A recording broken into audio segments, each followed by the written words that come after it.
Ma femme m'a dit qu'elle n'avait aucune libido. Alors j'ai décidé de lui donner un mari dont elle n'aurait plus à se soucier. C'est exactement ce qui s'est passé. Et voici comment tout s'est déroulé pendant 8 mois. Chaque fois que j'essayais d'être intime avec ma femme, j'obtenais la même réponse. Je suis désolé, je n'ai vraiment aucune libido en ce moment. Ce n'est pas toi, c'est moi. Je pense que ça pourrait être hormonal ou lié au stress du travail. Les premières fois, j'ai été compréhensif. Le mariage a ses hauts et ses bas, n'est-ce pas? Les gens traversent des phases. J'ai pris du recul. Je lui ai donné de l'espace. J'ai essayé de la soutenir. Mais 8 mois. Ce n'est plus une phase, c'est un schéma. J'ai commencé à prêter attention à d'autres détails. Elle était toujours sur son téléphone, à envoyer des messages et à rire. Quand j'entrais dans la pièce, elle fermait rapidement ce qu'elle regardait. Elle a commencé à s'habiller différemment, portant des vêtements plus révélateurs, passant plus de temps sur son apparence. Pour quelqu'un avec une libido à zéro, elle mettait beaucoup d'efforts à être attirante. Le point de rupture est survenu lors d'un barbecue chez un ami. J'étais près du grill en train de discuter avec lui quand il a mentionné quelque chose qui m'a glacé le sang. Il a dit avoir vu ma femme dans un bar du centre-ville le vendredi précédent, et elle n'avait clairement pas l'air de quelqu'un sans intérêt pour les hommes. Il l'a décrite en train de rire, de toucher le bras d'un homme, de se pencher près de lui pendant la conversation. Je ne savais même pas qu'elle était dans un bar ce vendredi-là. Elle m'avait dit qu'elle passait une soirée tranquille avec sa sœur. C'est là que j'ai réalisé qu'on m'avait manipulé. La femme qui prétendait n'avoir aucune libido était apparemment très sélective sur l'endroit où elle dirigeait cette énergie. Et ce n'était pas vers son mari. Je ne l'ai pas confrontée ce soir-là. Au lieu de cela, j'ai commencé à tout documenter. Chaque mensonge, chaque excuse. Chaque fois qu'elle disait être quelque part, mais qu'elle était en réalité ailleurs.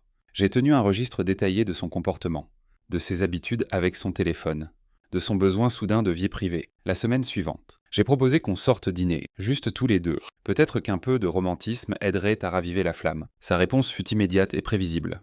Chérie, je ne suis vraiment pas dans cet état d'esprit en ce moment. Ma libido est toujours à zéro. Peut-être qu'on pourrait juste rester à la maison et regarder un film. Mais plus tard ce même soir, je l'ai vu passer 2 heures à se préparer pour sortir avec ses copines. Maquillage complet, robe moulante, talons. Pour quelqu'un sans intérêt pour l'attraction ou la sexualité. Elle donnait vraiment un spectacle. J'ai commencé à la tester. Je mentionnais des sorties ou des événements. Et elle avait toujours une excuse. Mais quand ses amis l'invitaient aux mêmes endroits, elle était soudain disponible et enthousiaste. Le schéma était clair comme le jour une fois que j'ai commencé à y prêter attention. La goutte d'eau fut lorsque j'ai trouvé un reçu dans son sac. Un reçu d'un bar d'hôtel en centre-ville, daté du même jour où elle m'avait dit qu'elle était trop fatiguée pour tout contact physique parce qu'elle avait travaillé tard. L'heure indiquée montrait qu'elle était dans ce bar jusqu'à minuit passé, ce soir-là, alors qu'elle dormait à côté de moi. J'ai pris une décision. Si elle voulait jouer, je jouerais aussi. Mais je jouerais pour gagner. Je n'allais pas être le fou qui croyait ses mensonges pendant qu'elle vivait une double vie. J'avais 2 choix. Continuer à être le mari compréhensif qui acceptait ses excuses, ou devenir l'homme qui exigeait la vérité. L'ancien moi aurait peut-être essayé d'en parler, aurait cru ses explications. Lui aurait donné le bénéfice du doute. Mais le nouveau moi en avait fini d'être menti. Si elle n'avait aucune libido pour son mari, alors peut-être qu'il était temps qu'elle n'ait plus de mari à se soucier. Le lendemain matin, je me suis réveillé avec un plan. Je n'allais pas la confronter avec mes soupçons. J'allais les confirmer. Et une fois que j'aurai des preuves, je m'assurerai qu'elle comprenne exactement ce qui se passe quand on ment à la mauvaise personne. Elle n'avait aucune idée de ce qui l'attendait. Mais elle allait bientôt découvrir que certains jeux ont des conséquences. Et que certains hommes ne plaisantent pas quand il s'agit de respect et d'honnêteté dans leur mariage. Le lundi matin suivant, j'ai passé 3 appels qui allaient tout changer. Le premier était à un détective privé, le deuxième à un avocat spécialisé en divorce, le troisième à ma banque. Trouver un détective privé n'était pas aussi compliqué que je le pensais. J'ai fait des recherches, le désavie, et trouvé quelqu'un avec une solide réputation pour les enquêtes matrimoniales. Quand je l'ai rencontré à son bureau, j'ai tout expliqué. Les mensonges, les comportements suspects, le reçu de l'hôtel. Il m'a écouté sans jugement et m'a expliqué comment ces choses fonctionnent généralement. La plupart des gens pensent qu'ils sont malins, a-t-il dit, mais ils suivent généralement des schémas prévisibles. Si elle ment sur ses allées et venues et sur son niveau d'intérêt, il y a probablement plus à découvrir. Je l'ai engagé sur le champ. Sa mission était simple, la suivre, tout documenter, et me fournir des preuves de ce qu'elle faisait vraiment pendant tous ces moments où elle prétendait n'avoir aucun intérêt pour quoi que ce soit de physique. La réunion avec l'avocat fut encore plus éclairante. Il m'a expliqué mes droits, quelles preuves seraient inutiles, et comment me protéger financièrement. Si vous allez agir, a-t-il dit, assurez-vous d'être prêt pour toutes les issues possibles. Documentez tout. Sécurisez vos actifs et ne laissez pas vos émotions guider vos décisions. C'est alors que j'ai réalisé qu'il fallait que je prenne au sérieux la protection de mes intérêts. J'ai commencé par ouvrir un compte bancaire séparé dans une autre banque. J'ai redirigé mon dépôt direct vers ce compte, transférant lentement de l'argent sur plusieurs semaines pour éviter d'éveiller les soupçons. Je n'essayais pas de cacher des actifs illégalement, mais je n'allais pas non plus être naïf en protégeant ce pour quoi j'avais travaillé. J'ai aussi commencé à faire des copies de tous nos documents importants, relevés financiers, policiers d'assurance, actés de propriété, déclaration fiscale. Je gardais tout dans un coffre-fort dont elle ignorait l'existence. Si les choses devaient devenir compliquées, j'allais être prêt. Le détective m'a appelé 3 jours plus tard. « Votre femme ne passe certainement pas ses vendredis soirs avec sa sœur, » a-t-il dit. « Elle a été dans 3 bars différents cette semaine, et elle n'y va pas seule. » Toujours le même homme, et ils ne sont clairement pas juste amis. Il m'a envoyé des photos. Il y avait ma femme, celle qui prétendait n'avoir aucune libido, assise près d'un autre homme dans un bar. Sur une photo, sa main était sur sa cuisse. Sur une autre, elle se penchait pour lui murmurer quelque chose à l'oreille pendant qu'il souriait. Mais le détective n'avait pas fini. Il y a plus, elle est allée chez lui 2 fois cette semaine. Elle est restée plusieurs heures à chaque fois. J'ai des photos d'elle entrant et sortant, avec les horodatages, toutes.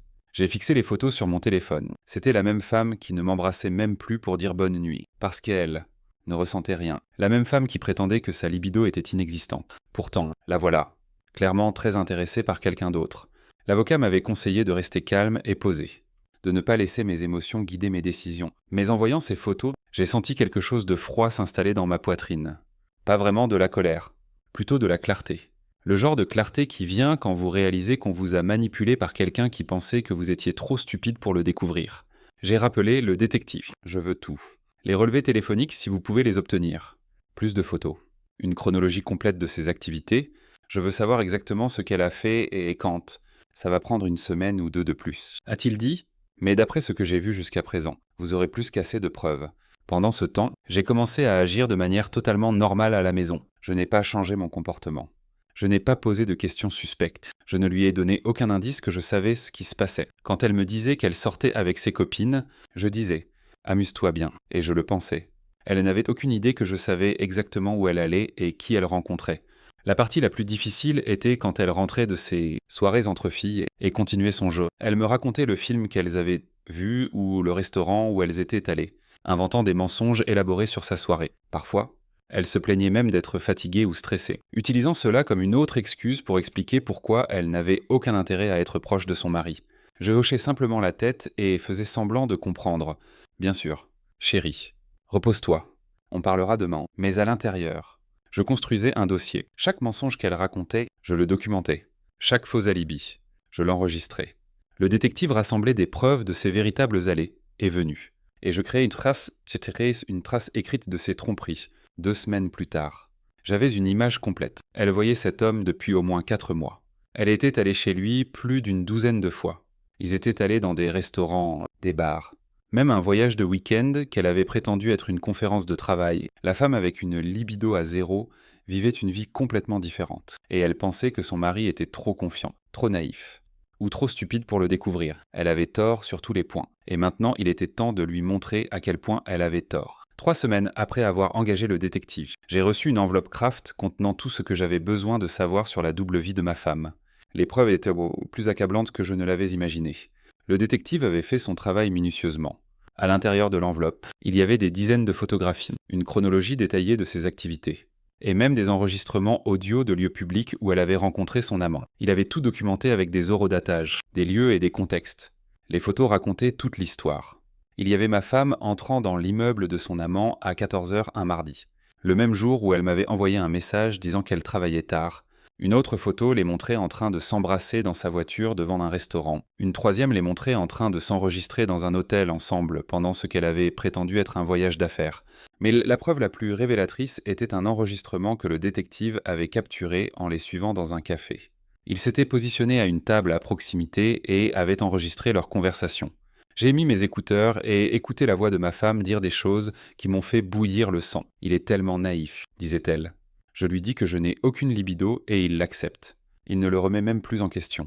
C'est presque pathétique à quel point il est compréhensif. L'homme a ri. Il ne devient pas suspicieux quand tu sors autant. Peuh. Je lui dis que je suis avec ma sœur ou en soirée entre filles. Il est trop confiant pour vérifier.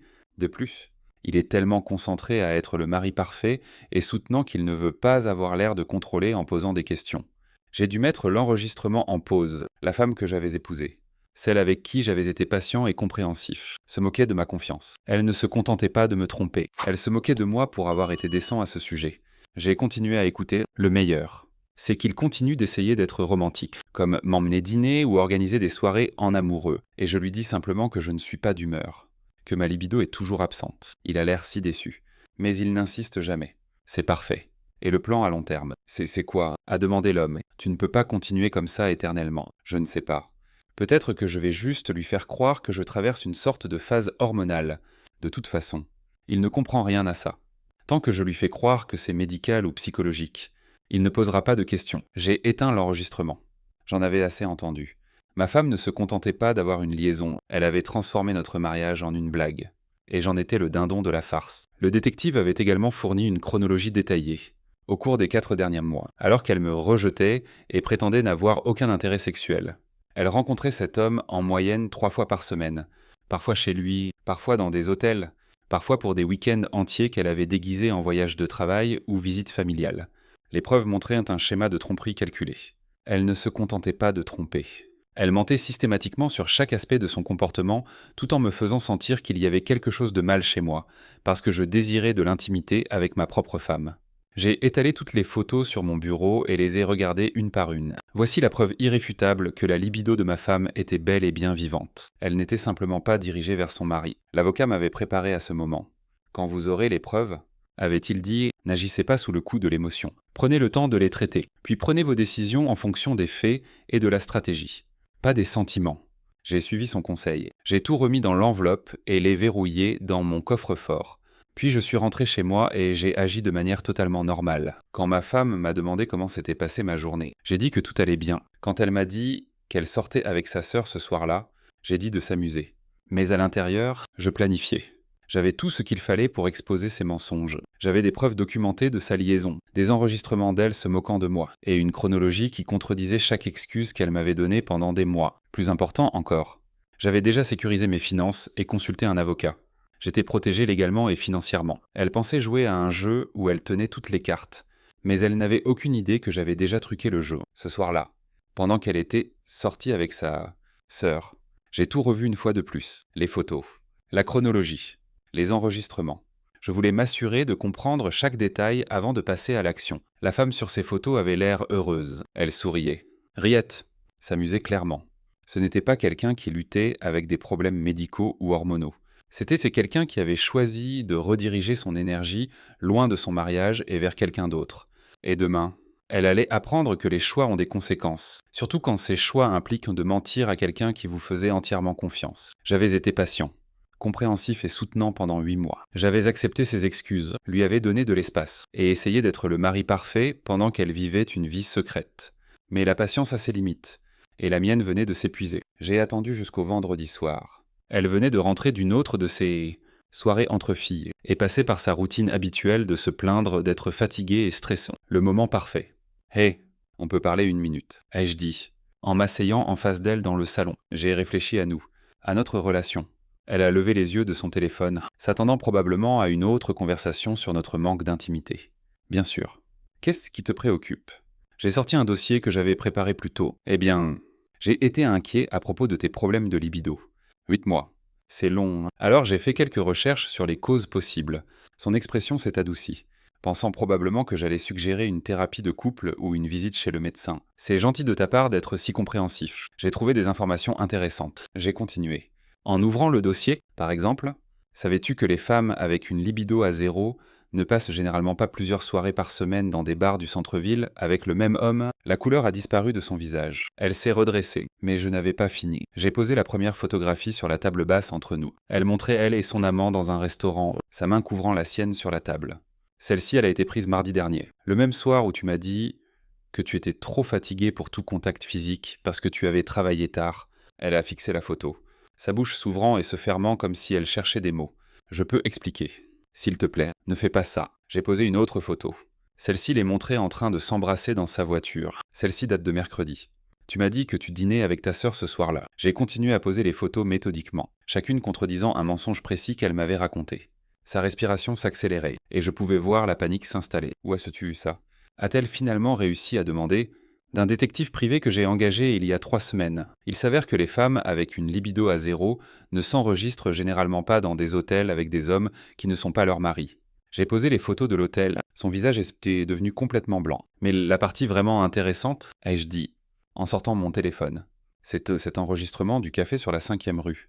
J'ai joué l'extrait audio où elle riait de ma naïveté et de mon côté pathétique pour avoir cru ses mensonges. Sa propre voix a rempli la pièce. Se moquant de ma confiance et me traitant de trop stupide pour comprendre ce qui se passait, elle avait l'air de vouloir vomir.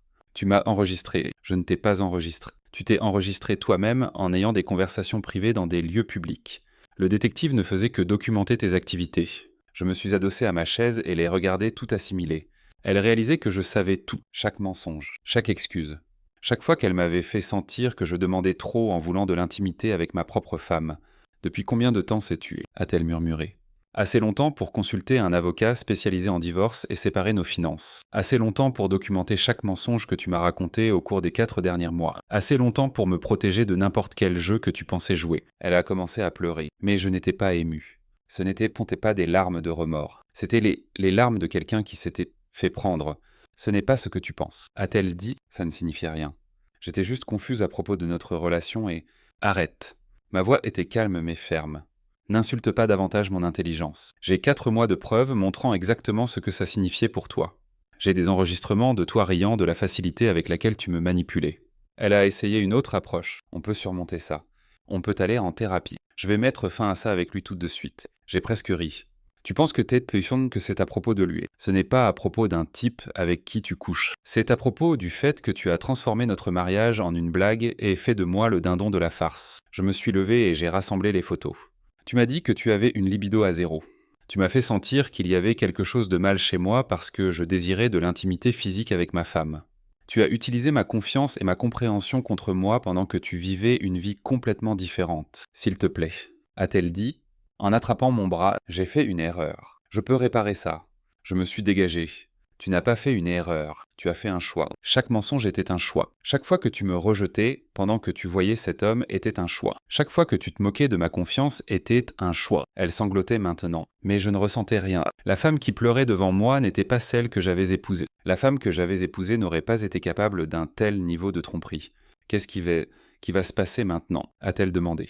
Maintenant. Tu vas découvrir ce que c'est que d'avoir un mari à zéro.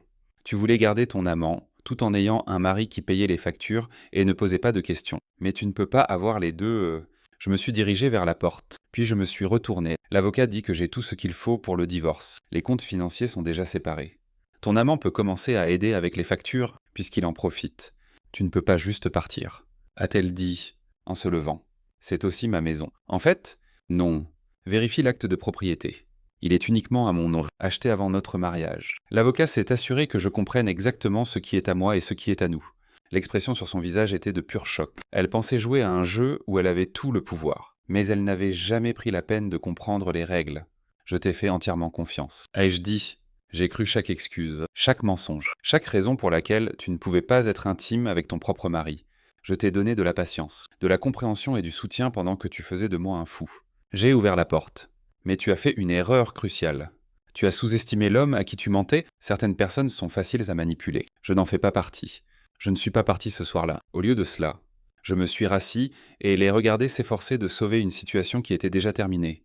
C'était fascinant de voir quelqu'un qui avait été si confiant dans sa tromperie réaliser soudain qu'elle n'avait plus aucun pouvoir. « Attends, s'il te plaît, écoute-moi », a-t-elle dit, en essuyant ses larmes. « Je sais que j'ai tout gâché, mais on peut réparer ça. Je vais l'appeler tout de suite et mettre fin à ça. Je vais supprimer son numéro, le bloquer sur tout. » Je l'ai regardé avec la même expression que je donnerais à quelqu'un essayant de me vendre une voiture sans moteur. Tu penses que le problème, c'est lui.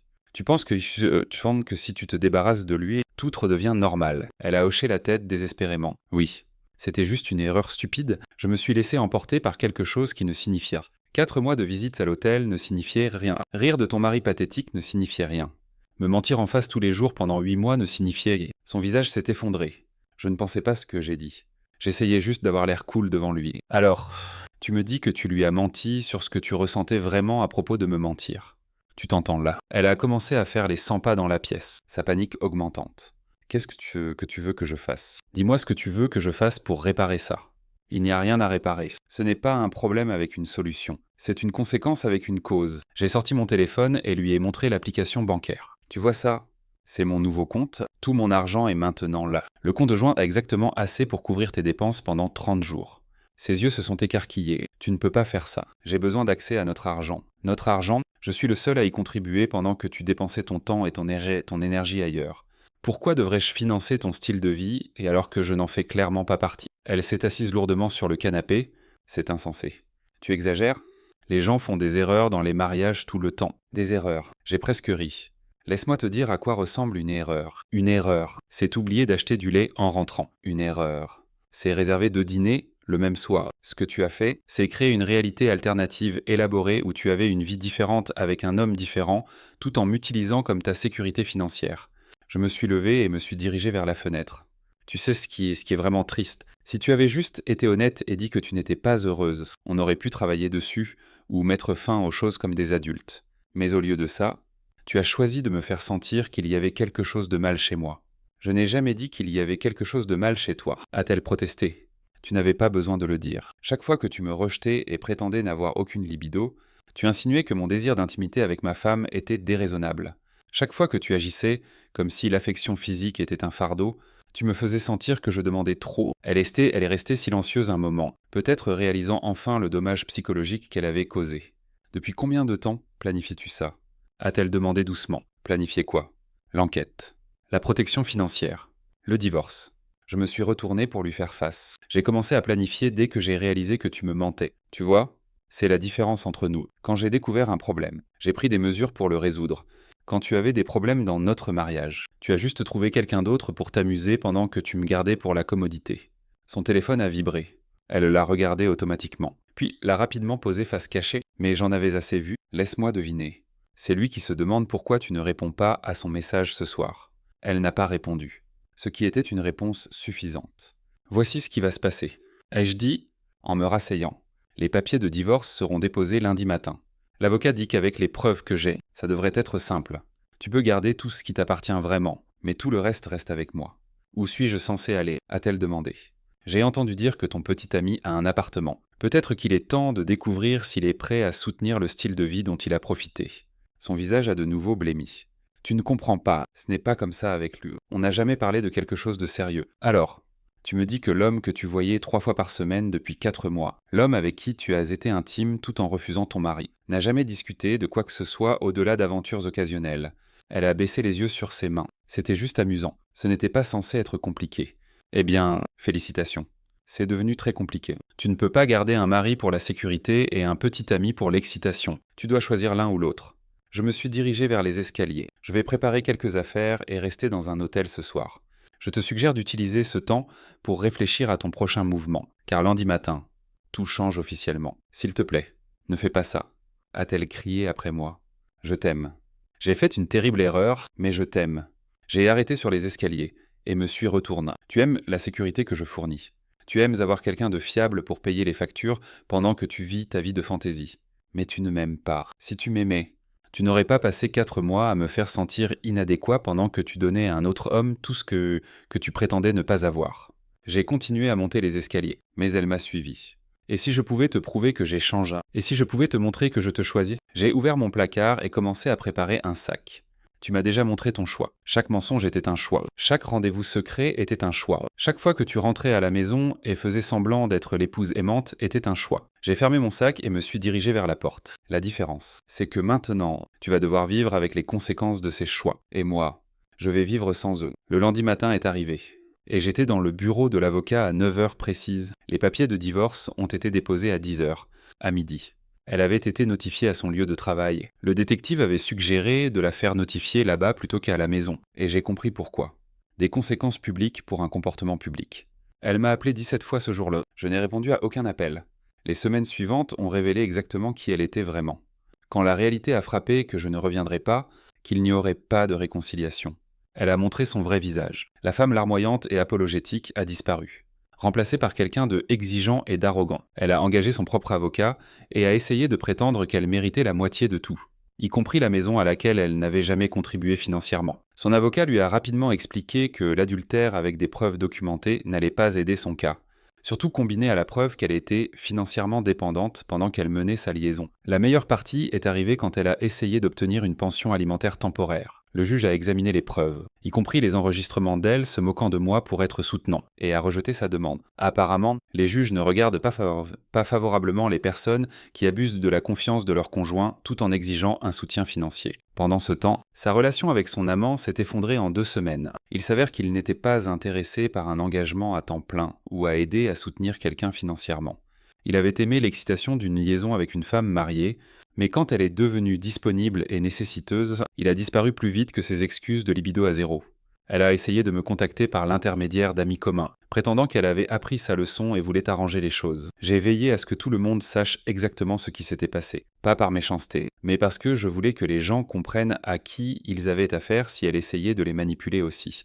Le divorce a été finalisé en 6 mois. Elle a gardé ses affaires personnelles et sa voiture, sur laquelle elle faisait des paiements. J'ai gardé la maison, mes comptes de retraite et ma dignité. Le règlement était exactement ce que les preuves soutenaient. Rien. 3 mois après la finalisation du divorce, je l'ai croisée dans un supermarché. Elle avait l'air différente, fatiguée. Elle a essayé de m'approcher, mais j'ai continué à marcher. Elle a appelé mon nom, mais je n'avais plus rien à lui dire. Plus tard, j'ai entendu par des amis communs qu'elle avait des difficultés financières et était retournée vivre chez ses parents. La femme qui avait passé des mois à vivre une double vie avait découvert que les choix ont des conséquences et que les vies de fantaisie finissent par se heurter à la réalité. Pendant ce temps, ma vie s'est considérablement améliorée. J'avais oublié ce que ça faisait de rentrer dans une maison paisible où je n'avais pas à me demander quels mensonges on me racontait. J'avais oublié le soulagement de ne pas avoir à remettre en question ma propre valeur, parce que quelqu'un me rejetait en prétendant que c'était un problème médical. 6 mois après le divorce, j'ai rencontré quelqu'un de nouveau, quelqu'un qui était honnête sur ses sentiments, direct sur ses besoins, et qui ne pensait pas que le mariage était un jeu où une personne obtient tout pendant que l'autre obtient des excuses. La différence était remarquable. Quand cette femme disait qu'elle était fatiguée, elle était vraiment fatiguée. Quand elle disait qu'elle sortait avec des amis, elle était vraiment avec des amis. Quand elle disait qu'elle m'aimait, ses actions correspondaient à ses paroles. Cela m'a fait réaliser à quel point ma femme précédente m'avait fait du mal, non seulement avec sa liaison, mais avec les mensonges constants et la manipulation. Vivre avec quelqu'un qui vous ment tous les jours vous change, ça vous fait douter de vos instincts, remettre en question votre valeur, et accepter un traitement que vous ne devriez jamais accepter. Mais ça m'a aussi appris quelque chose de précieux. La confiance ne se donne pas simplement, elle se gagne. Et quand quelqu'un brise cette confiance, surtout d'une manière aussi calculée, il ne mérite pas une seconde chance de le refaire. Les gens me demandent si je regrette la façon dont j'ai géré la situation. Si je pense que j'ai été trop dur, trop froid, trop impitoyable. Ma réponse est toujours la même. Je lui ai donné 8 mois de patience, de compréhension et de soutien pendant qu'elle me mentait en face et se moquait de moi dans mon dos. Elle avait toutes les occasions d'être honnête, de travailler sur nos problèmes ou de mettre fin aux choses respectueusement. Au lieu de cela, elle a choisi la tromperie, la manipulation et la cruauté. Elle a choisi de me faire sentir inadéquat, pendant qu'elle donnait à un autre homme tout ce qu'elle prétendait ne pas avoir. Elle a choisi de transformer notre mariage en une blague où j'étais le seul à ne pas rire. Alors, quand elle a prétendu qu'elle avait une libido à zéro, je lui ai donné exactement ce qu'elle demandait. Un mari à zéro à se soucier.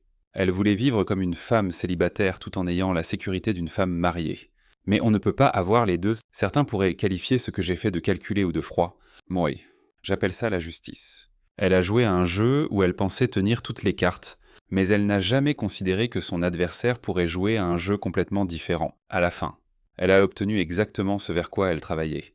La liberté complète de poursuivre les relations qu'elle voulait sans qu'un mari ne se mette en travers de son chemin. La seule différence, c'est que la sécurité financière sur laquelle elle comptait s'est terminée en même temps que le mariage qu'elle détruisait. Ma femme prétendait qu'elle avait une libido à zéro. Alors je lui ai donné un mari à zéro à se soucier, il s'avère que c'était exactement ce dont nous avions tous les deux besoin. Notre histoire est arrivée à son terme. Si vous êtes arrivé jusqu'ici, que diriez-vous de vous abonner à notre chaîne? Ça nous aide énormément. J'ai sélectionné 2 autres vidéos pour vous que je suis sûr que vous apprécierez. N'hésitez pas à cliquer dessus. Je vous attends dans la prochaine histoire. À bientôt.